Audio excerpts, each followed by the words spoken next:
Lo que estás por escuchar no es solo un podcast, es un aquelarre sonoro donde la historia, la magia, la energía y lo invisible se entrelazan. Si sos un buscador, un aprendiz incansable o siempre sentiste que hay algo más, este espacio es para vos. Soy Isi Sofía y esto es Grimoria.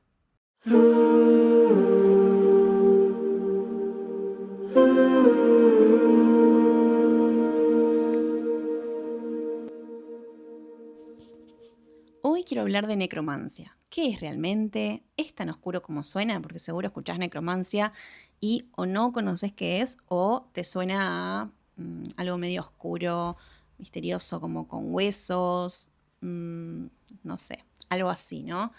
Pero vamos a hoy desmitificar a la necromancia, pero como siempre quiero que primero te pongas cómodo, cómoda, te prepares tu bebida de preferencia o te pongas a hacer eso que tenés pendiente, porque esto va para largo.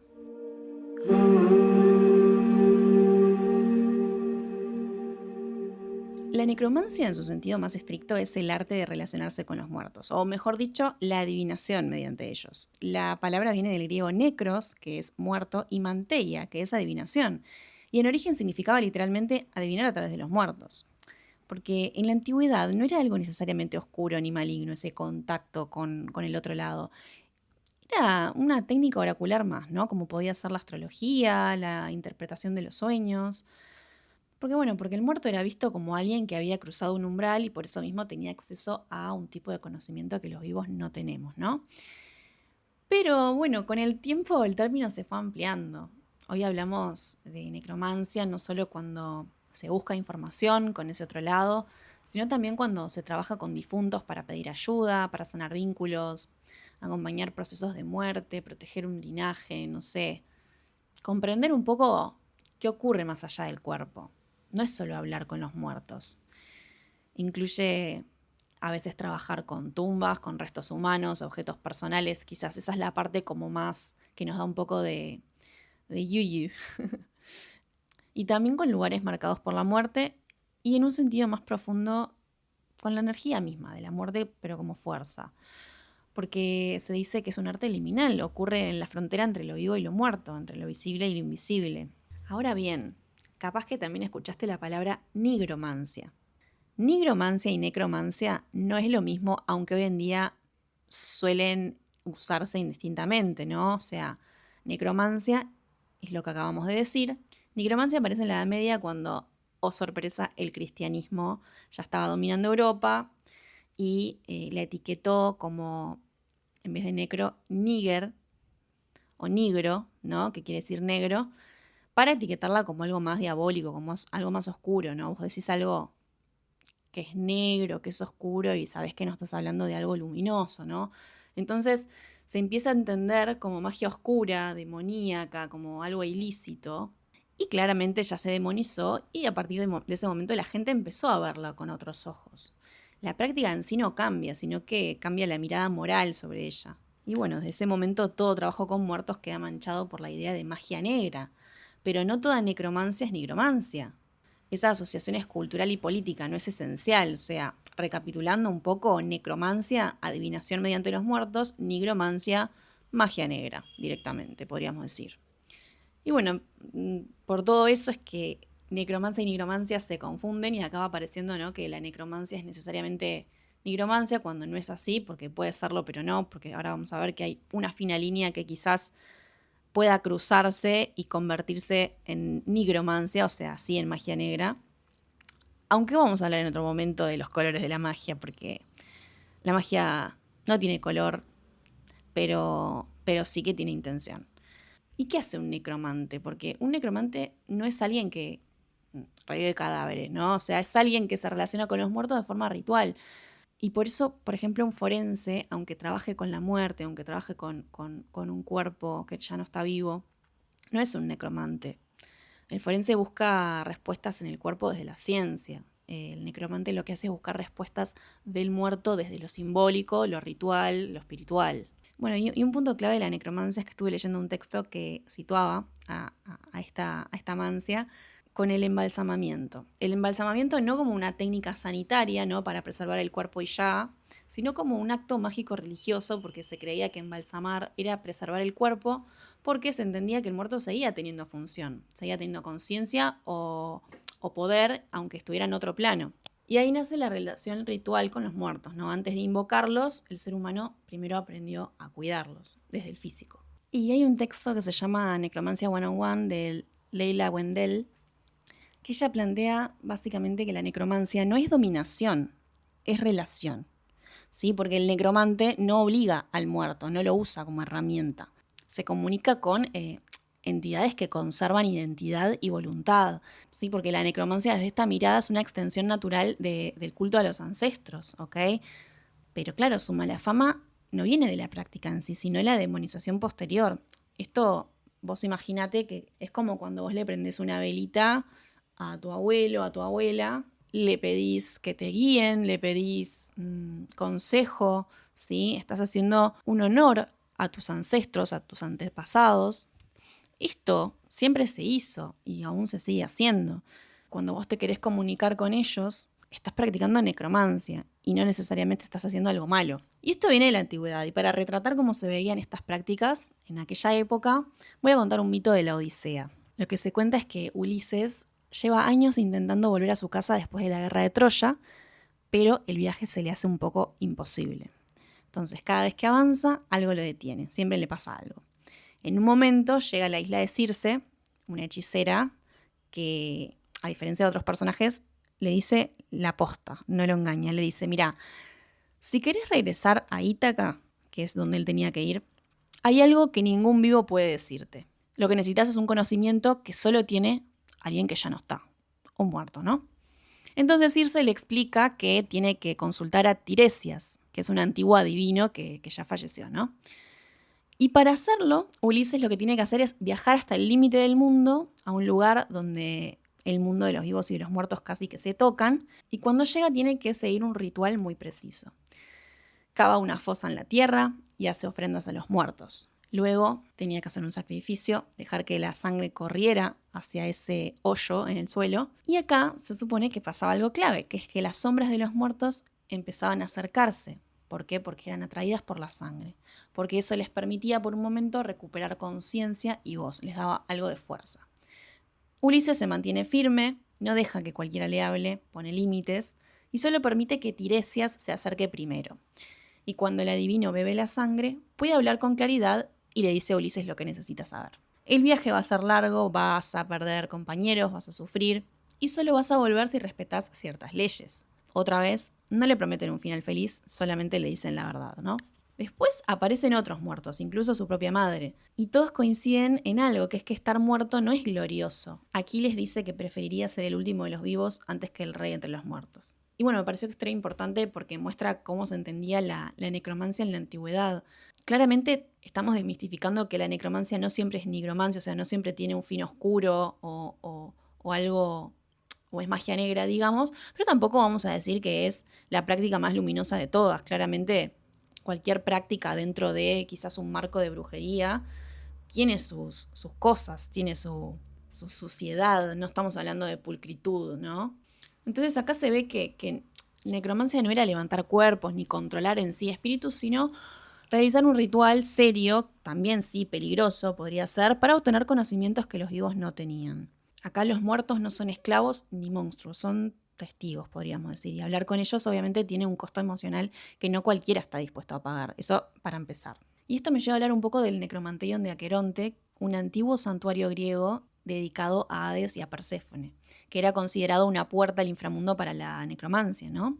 Como para esa comunicación con los que ya no están. Esto es clave porque también muestra que la necromancia no era algo solo de mitos griegos o cosas de libros, ¿no? Era, por ejemplo, en este caso, un lugar real al que la gente iba de verdad. Y esto estaba en una zona bastante inhóspita de Grecia, con ríos, con pantanos, con niebla, ¿no? Un paisaje que para los griegos marcaba un límite entre los mundos, ¿no? Del mundo de los vivos y el mundo de los muertos. Y que para ellos ese era uno de los puntos por donde empezaba el inframundo, digamos. Yo cuando leí esto por primera vez me imaginaba tipo una cueva media oscura, ahí con esa niebla típica de cuando es de noche, con piedras, donde uno iba y básicamente rezaba o no sé, o intentaba esa comunicación con la otra edad. Pero la verdad que no era un lugar que simplemente caías y listo. No. O sea, no es que llegabas, preguntabas, te ibas. El Necromanteón funcionaba como un santuario con estructura y con control. Había sacerdotes especializados. Cuando digo sacerdotes, claramente no estoy hablando de sacerdotes católicos, sino que ellos se encargaban de todo el proceso. No estaban ahí para improvisar rituales, ¿no? Sino como que te guiaban en esa experiencia. Te marcaban los tiempos y obviamente se aseguraban de que respetaras todas las normas. Ahí vos no mandabas, solamente tenías que seguir las instrucciones, porque si querías comunicarte con el otro lado, no era así nomás. Y bueno, a este lugar la gente no iba por curiosidad a ver qué onda, iban cuando tenían problemas pesados, tipo, no sé, decisiones importantes, conflictos familiares, culpas, cosas como que no se podían resolver hablando con los vivos. Y en vez de ir a un oráculo de un dios, iban a consultar a los muertos, porque se creía que, obviamente, como siempre digo, ya lo dije varias veces en este episodio, se creía que ellos tenían un conocimiento, una perspectiva que nadie más tenía, o sea, que por lo menos los que caminamos vivos no tenemos. Entonces había reglas claras, había procedimientos. Antes de que alguien siquiera entre, la persona tenía que pasar por días de preparación. Eran ayunos, dietas específicas, incluso, no sé, aislamientos, purificaciones. Todo eso ya te sacaba de la rutina diaria y te iba poniendo en otro estado mental y en otro estado físico también. Entonces no era solo simbólico, era como todo parte de la experiencia. Había una preparación antes de el acto en sí. Y después, una vez dentro, el lugar mismo ya estaba como pensado para eso, porque era subterráneo oscuro, como yo me lo imaginaba, con pasillos cerrados, mucho silencio, y no estaba diseñado para mostrar cosas, sino como para generar una vivencia intensa, casi como un trance. Lo que se esperaba no era que se levantara un cadáver y entrara el muerto caminando, sino tener visiones o escuchar voces en tu cabeza, soñar, recibir mensajes. Después de que vos pedías guía, pedías consejo, hacías la pregunta, te tenías que abrir a recibir la respuesta, pero no era siempre algo tangible y físico como solemos imaginarnos. Era algo más sutil. Y había pagos, como en cualquier templo antiguo se pagaba por las ofrendas, los sacrificios, el uso del espacio y el trabajo de los sacerdotes. O sea, había como... Por eso te digo que no era ir y ya, era como todo un proceso incluso con pagos. Y esto, lejos de quitarle espiritualidad al asunto, muestra que era una institución reconocida, o sea, no era algo marginal o clandestino. Y bueno, me parece que todo esto deja claro algo, que es que en ese momento hablar con los muertos no era automáticamente algo prohibido o demoníaco, oscuro, era una práctica liminal, peligrosa, era respetada y también regulada, como ya vimos, ¿no?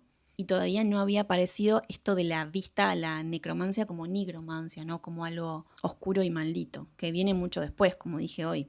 Cambia la forma de entender la muerte y entender lo sagrado. Así que no, la necromancia antigua no era solo literatura, no era algo puramente oscuro. Como vimos, tenía lugares, tenía normas, especialistas y gente común que iba a buscar respuestas donde los vivos ya no alcanzaban.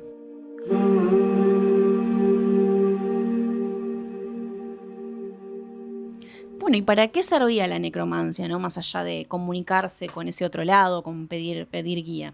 Hay como 3 grandes vías de necromancia. No todas son cómodas de admitir, la verdad. Hay una vía claramente instrumental, ¿no? Usar a los muertos para obtener resultados concretos en este mundo material en el que vivimos, ya sea protección, venganza, maldiciones, trabajos coercitivos, ¿no? Obtener información oculta, hasta influir en decisiones ajenas. Es ahí donde se cruza la línea con nigromancia, ¿no? Cuando el objetivo es meramente egoísta y puede lastimar a otras personas.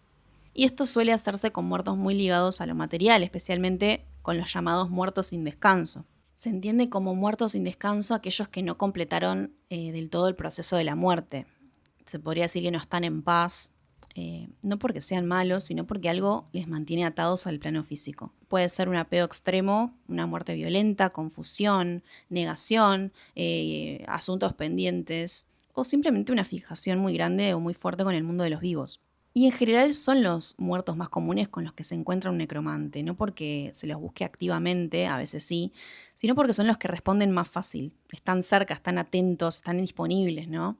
Por eso son muy usados en trabajos mágicos, porque no se desligaron del plano físico. Entonces su acción es más directa y más efectiva. Pero obviamente que acá, si un necromante basa su práctica en mandar, en someter o esclavizar muertos sin descanso, se está fabricando, si se quiere, enemigos invisibles. No se trata de una amenaza moral, sino como una consecuencia lógica. Estás tratando con personas que ya están alteradas, que están frustradas o que están confundidas, y forzarlas no las vuelve aliados fieles. Te puede salir el tiro por la culata fácilmente. Porque un necromante que tiene esas intenciones puede o bien atrapar a ese muerto sin descanso, expulsarlo, forzarlo a irse o etcétera, que es algo desgastante y es un poco conflictivo, ¿no? Y dentro de eso también someterlo y usarlo, porque hacerlo trabajar para vos, ¿no? Como un esclavo, me parece, y quizás un poco inteligente.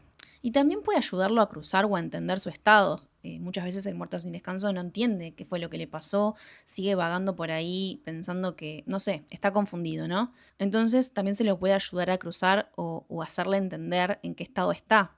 Pero se dice que ayudar a un muerto sin descanso consume mucha energía, consume tiempo y estabilidad emocional. Y claramente no es algo que se pueda hacer a la ligera ni por obligación moral, ¿no? Recalcar que no todos los necromantes trabajan con muertos sin descanso.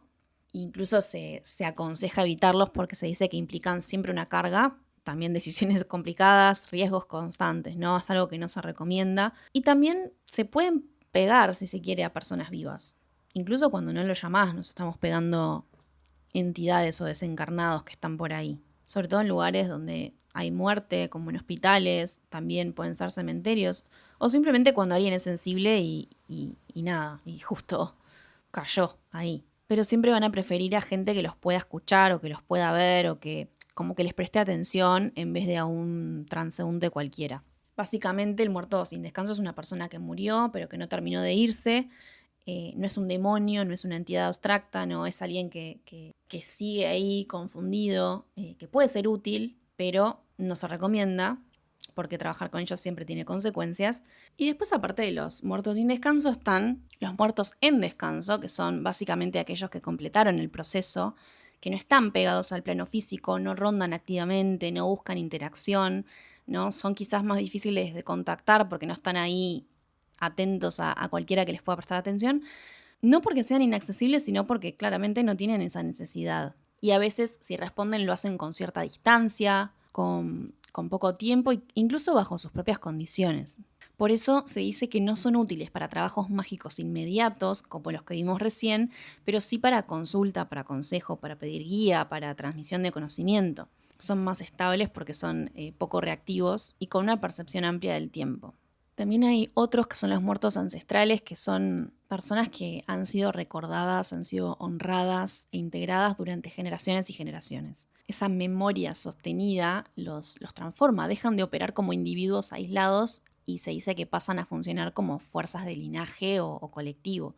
Y no se los convoca como un simple fantasma, sino que se les reconoce. Y trabajar con ellos implica cierta ritualidad, ofrenda, una continuidad, no pedidos puntuales. Son protectores, orientadores y guardianes del grupo al que pertenecen. Pasando a los siguientes están los muertos poderosos. Acá se incluyen figuras de vida que tuvieron algún cierto poder simbólico, político, religioso, mágico, ¿no? Se decía, no sé, alguien famoso, o bien que haya sido famoso en vida o que haya cobrado fama luego de morir, pero que se los tiene muy presentes, como puede ser San Cipriano, por ejemplo. Y tras la muerte siguen operando, ¿no? Santos, héroes, chamanes, brujas, líderes, ¿no? Ese tipo de personas. La diferencia con los ancestros comunes es que estos muertos no dependen del linaje en sí, pueden responder a extraños. Vos podés comunicarte o pedir orientación a San Cipriano, por ejemplo. No tiene por qué ser de tu linaje o de tu familia. Pero a estos tampoco se les puede dar órdenes, no se les manda, no se negocia.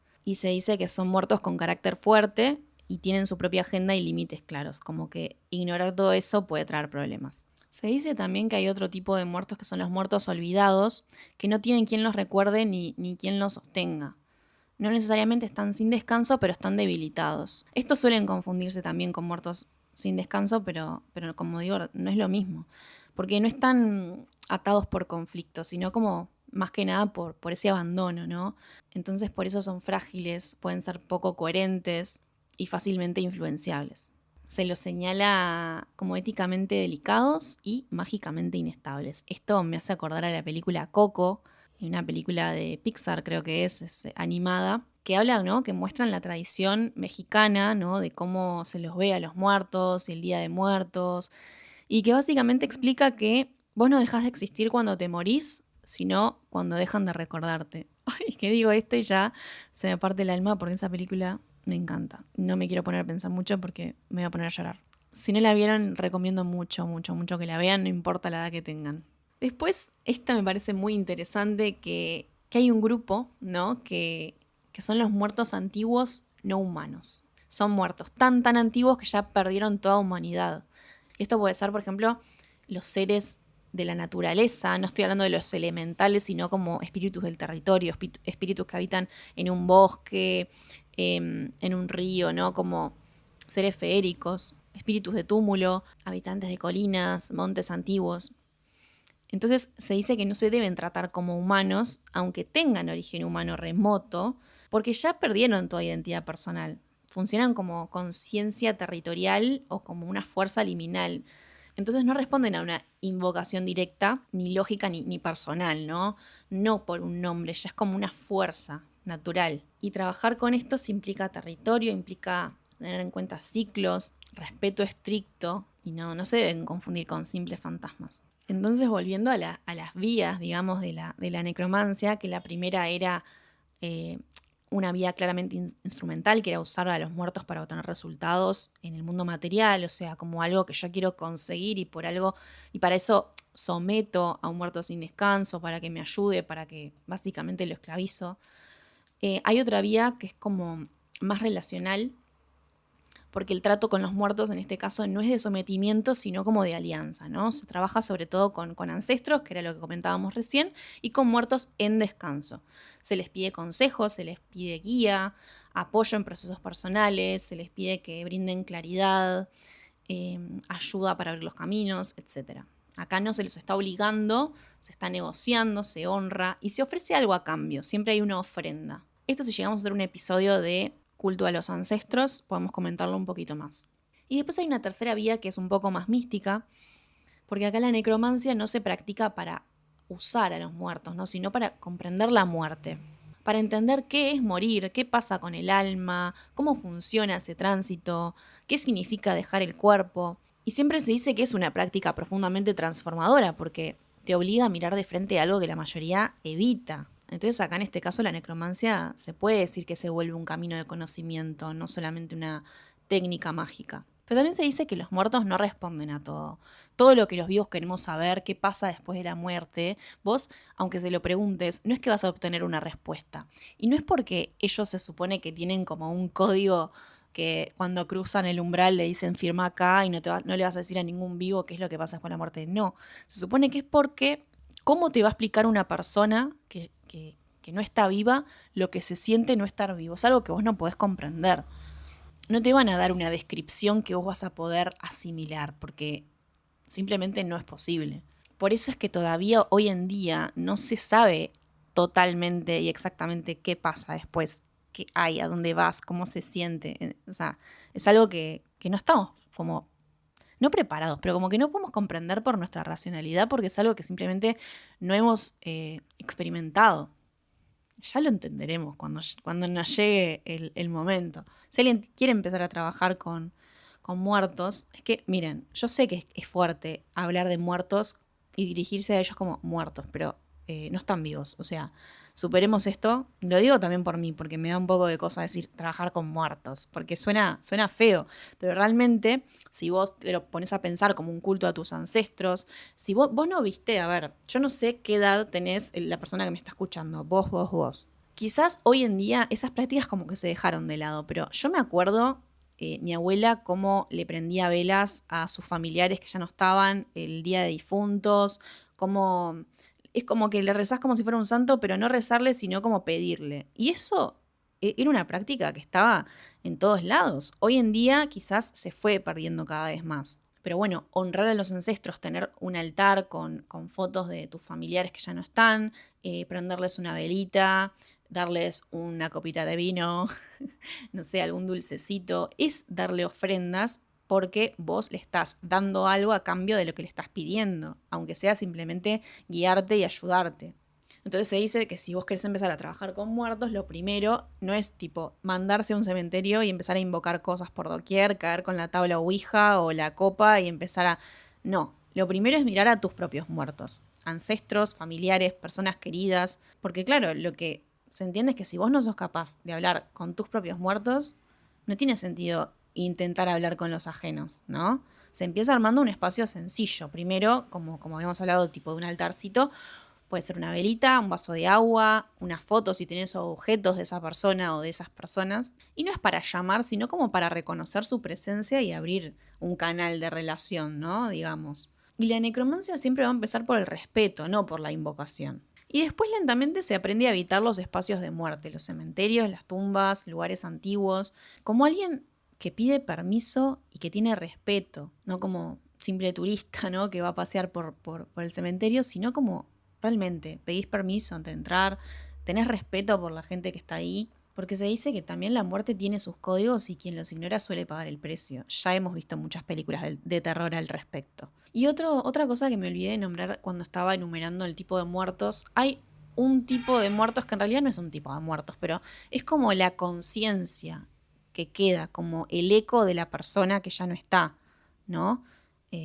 No sé cómo explicarlo, como un eco energético o el fantasma de lo que fue alguien. Bueno, esto me da para hablar como de, bueno, cuando alguien reencarna, en realidad ya no te puedes comunicar porque ya reencarnó. En realidad sí, porque está como la conciencia de la persona que era tu familiar, por ejemplo, o tu amigo. Todavía queda esa conciencia, ese eco, a eso me refiero. Aunque el alma ya haya reencarnado. Pero bueno, otro tema.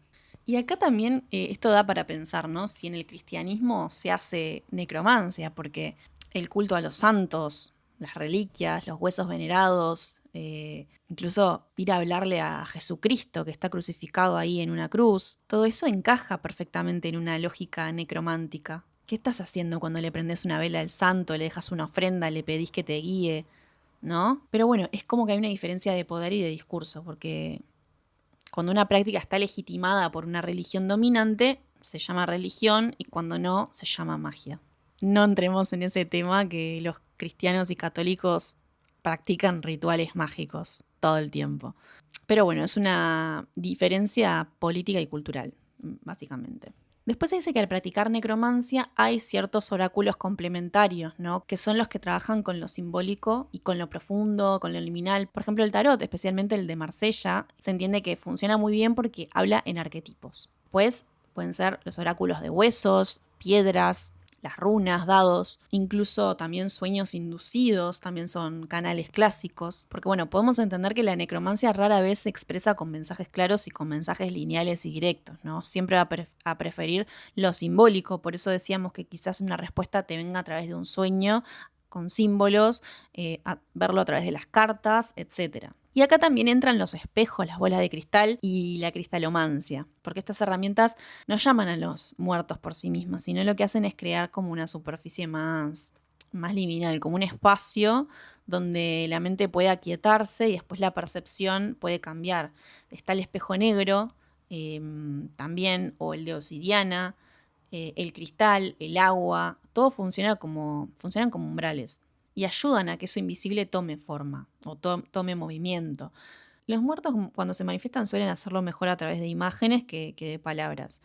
Por eso que decíamos hoy, quizás no se puede explicar del todo de forma oral algo, sino que por eso se utilizan imágenes y símbolos. Y por eso estas técnicas son tan antiguas y tan persistentes. Y no muestran a veces literalmente fantasmas, sino más que nada presencias, símbolos, estados, ¿no? Que permiten ese contacto. Y algo importante para cerrar, me parece que la necromancia no es una práctica para curiosos ni para personas que buscan tipo nuevas sensaciones. Diría que es un camino que cambia la relación con la vida, la relación con la muerte, con el tiempo, con el ego mismo, ¿no? Porque trabajar con muertos te obliga a revisar tus miedos, tus apegos, tu ética. Y la necromancia no es peligrosa porque trate con la muerte en sí, sino que es peligrosa cuando se la va a abordar sin límites, sin conciencia, sin respeto, cuando se la entiende como un diálogo y no como una dominación, se puede volver una de las formas como más profundas de conocimiento espiritual. Y lo último que quería comentar es que para quienes creen que esto pasa solamente si uno invoca, y decís, ay, no quiero invocar nada, no quiero... Gente, no hace falta siempre invocar o llamar a un muerto para que se te acerque. Esto lo veo todos los días cuando hago limpiezas energéticas y siempre gente tiene pegadas entidades, tiene pegados desencarnados. O sea, se te pueden pegar sin que vos los llames, ¿ok?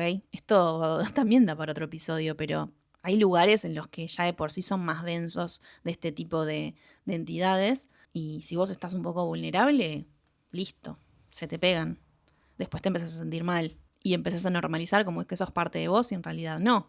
Pero bueno, eso.